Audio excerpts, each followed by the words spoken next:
Hello everybody, I'm back with another speed build.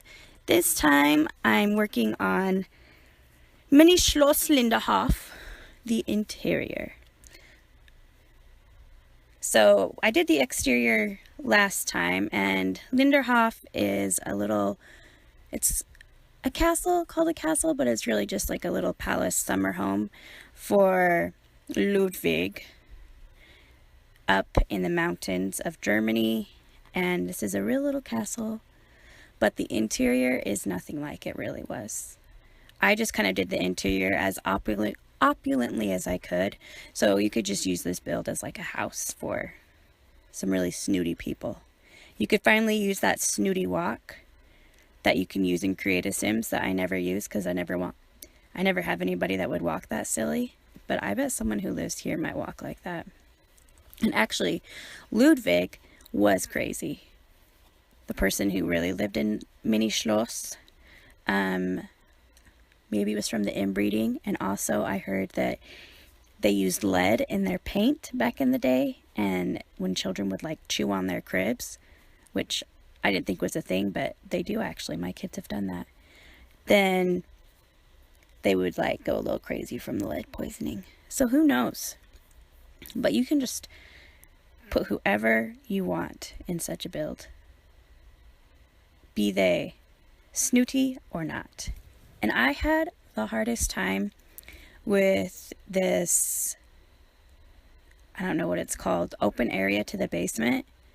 I finally figured out how to do it there, but then I have problems later on with, I don't know what you call it, but the trim in between each of the levels. It's like that really thick white trim. The trim would want to go inside the building all around that open area, and I only wanted it on the outside of the building. I don't know, it just got complicated. And I put the kitchen and the bathroom behind bookcases because I thought that these people wouldn't want like their kitchen to be readily available, kind of like the servants' quarters off to the side you don't really want to know about. And I finally got to use those archy curtains, the ones that are made for the arched windows. I've never used them before because I thought they looked kind of ridiculous, but they really work in this build. And I actually think I like them better than I thought I would. I don't really like any of the curtains in The Sims 4. They just don't look like anything I would have, like in a modern house. Not even like a modern build, but just like a house of this century. I don't see any of these curtains really being used, but they were perfect for this, especially when you overlap them with some of the other ones. Fabulous. And I was just trying to find the most over-the-top couches I could.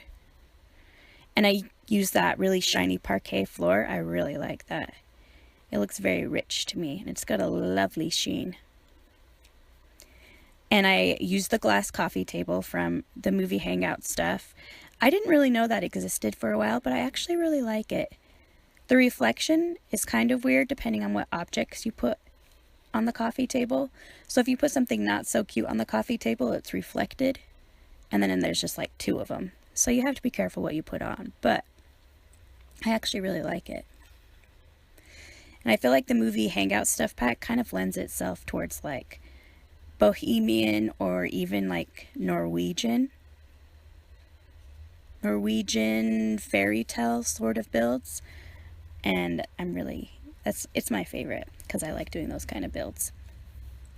I haven't done a Norwegian one yet, or a Scandinavian one, but I shall. And obviously I went for blue in this room, blue and gold. There are a lot of gold fixtures in The Sims 4, which I finally got to use. I mean, I've used them before, but this time I was like seeking out the gold frames when usually I'm like, oh, if I have to use you, I guess I will. But they were perfect for this build. And that marble fireplace. This is why it's good to do different builds so that you can utilize different furniture and different wallpapers that you wouldn't normally get to use. That way you don't get sick of all your favorites.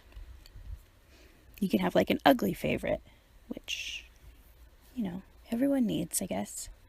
And that mirror is just ridiculous. I love it in this room. It's so over the top.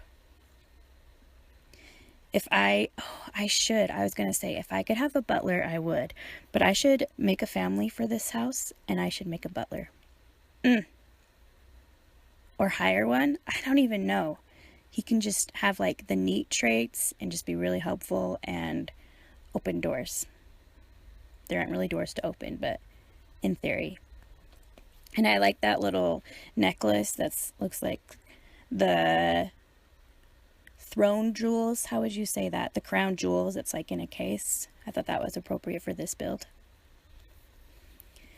And yeah, I'm just still gussing up this nice living room. So, like I said before in the last one, this build ended up being the actual Schloss itself ended up being a lot smaller than I thought it was going to be. So I would imagine that there would be like a living room and a sitting room and a family room and a den and a library and like all of these different kinds of rooms that like the English have that Americans don't even understand. Well, I mean, maybe the rich ones do, but like growing up, I had maybe a living room and a family room, but I didn't have like a den and a sitting room and a morning room and an afternoon room and a tea room. But I would think that this one would have a ridiculous amount of nonsensical rooms, but I just didn't have space for that. So we just have like this entry sitting area. I think I end up moving the piano because there wasn't enough room for it. And just a living room. So this is really like a watered down version of what it could have been. But like I said, these are just minis. They're not supposed to be full builds, so that's okay. You only need one sitting area. And I don't think there's actually a TV in this house.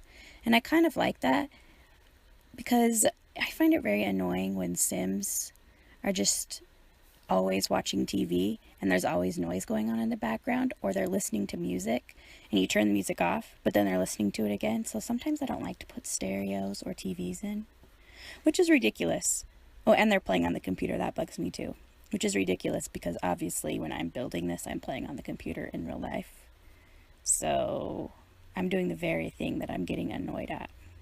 It's very hypocritical. I've never said I wasn't a hypocrite though.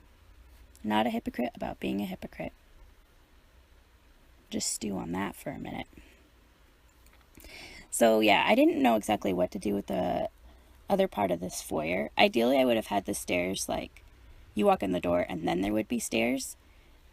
But that took up too much of the second floor and it cut right into the living room. And it just completely messed up the layout of the whole house. So I had to put them off to the side. And then it created this space that I didn't really know what to do with. So I have a piano in there now, but I end up putting a little seating area in there. And then the doorway to the bathroom ends up moving over there. So you can like sneak around to get to the bathroom, which would be kind of annoying, but I feel like to do such an unsavory thing in such a fancy house, you'd have to go out of your way to do it. And then I was working on the dining room. I said in the last video, but Ludwig in this palace, he would have his servants make his meal, set up the table, and then raise the table up to his bedroom so he wouldn't have to see anyone. So obviously I didn't do that with this, but he still needed a dining room nonetheless. And I went for pink in this room. I think pink and silver. And I did end up putting walls right in between windows, which seems ridiculous, but there wasn't really another way around it unless I wanted to have funky like outcroppings in the middle of the rooms. So I'm fine with it. They're right in the center of the windows, and those windows look like they could be half windows anyway, so it worked. And then there's another door into the kitchen from the dining room so that the servants can bring in the food very easily. I imagine it's like, even though it's a hidden door, it's still on hinges and swings. Because it would be horrible to deal with a doorknob when you've got like a platter full of food. Whew. People back in the day must have had really good balance. Able to balance all those things and get through all those little pokey doors. And then right here I was just going through and pulling out everything I might want to use, because I hate when I have to like look through everything so much. I don't mind looking through it, but it just seems like a waste when I could just look through everything once and pull out everything I might need and then just stick it kind of on the back porch. And I was glad I got to use these little china cabinets because I think they're so cute and so pretty. But I never really have been able to like explore the other colors and to really utilize them. But with this build, I just wanted, like, I figured he would have some fancy stuff going on, so I really liked that. And I love making kitchens, like setting up, doing the setup of a kitchen. I'm not like good at it or anything, but it's like a puzzle. So I like trying to figure out where the cabinets can fit and where the fridge can fit. It's just a bit of a thrill. You know, I get the thrills where I can. And if it be from a artificial intelligence computer kitchen, then I'll take it. Take it gladly. Oh, again, I'm messing around with the windows. And I think I ended up putting a cupcake machine in this kitchen. Yeah, I do. Instead of an extra, like where you would normally put like a informal eatery, I put a cupcake machine in. And I can see the king having something like that. Like, he likes cupcakes and he wants them fresh every day. So he has a cupcake machine. I've never actually used one in live mode, which is kind of a shame. I bet that's amazing. I don't know. I'm going to have to do that. I'm going to have to go on a cupcake extravaganza. It's sad when I realize there's a whole, like, facet of the game I haven't explored. But it's also exciting. New things to discover. And then the upper cabinets, it's kind of like a puzzle too, trying to figure out how everything connects and which ones you can use where. Which ones you can use where. That's kind of a weird sentence. I really like this build, but I haven't used it yet. I finished it not too long ago, but I still don't know what family I want to put in there. I did mention a butler. That would be fun. Maybe a housekeeper. Maybe the housekeeper's assistant, who's like kind of like Eliza Doolittle and has a Cockney accent. Oh, wow. That was Australian, or I don't know what that was. That was something. So I don't know. I feel like you can have 8 people total, so I could use 4 of them for people who actually live in the house, and then 4 of them for like the help. And maybe they can have like a basement bedroom, because there's nowhere actually for them to live unless I want them to live off property and then come to the mini Schloss every day, which would kind of be inconvenient. And then here I'm just trying to find a hood. I love the idea of hoods over stoves, but I don't really see the point of them in most builds, because I think hoods are to vent out the smoke. But unless you're using that wood burning stove, you don't need to do that. So hoods just seem pointless to me. Like, in real life, I think I'd rather have more cupboard space. But this one is one of those wood burning stoves, so the hood had a purpose. And I like that one. It's like gold and coppery and shiny. And I was just trying to like decide what little doodads I'd have in this room. The frames and things wouldn't be near as fancy, because obviously the people who live here aren't ever going to go in this part of the house. So it would be more like utilitarian, like those pictures on the wall with all the different like cups and like those cubbies, like those would actually be used. It wouldn't just be for decoration. And the menu on the wall would actually be used. And maybe those plates, who knows? And I always like to do a little like floral arrangement in the corner counters. This one seems to have gone very smoothly, but usually it takes me forever because the objects don't place where I want them to. And then they always try to snap to the counters next to them when I try to put them in. Usually it's a struggle, but it seems to be going fairly smooth in this build. And I do love that little pig. There's like a pig and a rabbit, and they're porcelain and they're huge, and they have no purpose really, but I really like them. I like their purposelessness selves.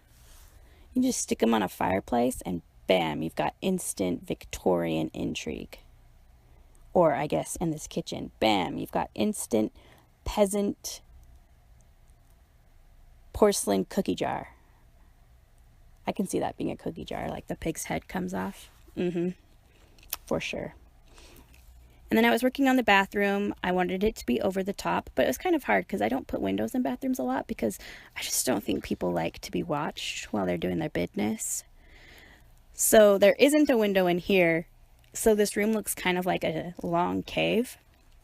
So I ended up utilizing some mirrors and kind of like putting up curtains to simulate a window with the mirrors. And I ended up liking this room. I don't know if it's super fancy, but I didn't really have enough room in this house to make a giant bathroom that was over the top. So it's a fancy bathroom, but it's also very small. And I thought about making that the only bathroom in the house, but I end up putting one upstairs as well. So you don't have to run downstairs every time you want to do anything. And then I'm almost done with the build or the bottom floor and this video, but I struggled for a while trying to get the trim to work on this house. I'm still trying to figure out exactly the easiest way to do all these things. So instead, I just kind of struggle clumsily for a while. But yeah, that's pretty much the build. Thanks for watching and have a good day. Bye.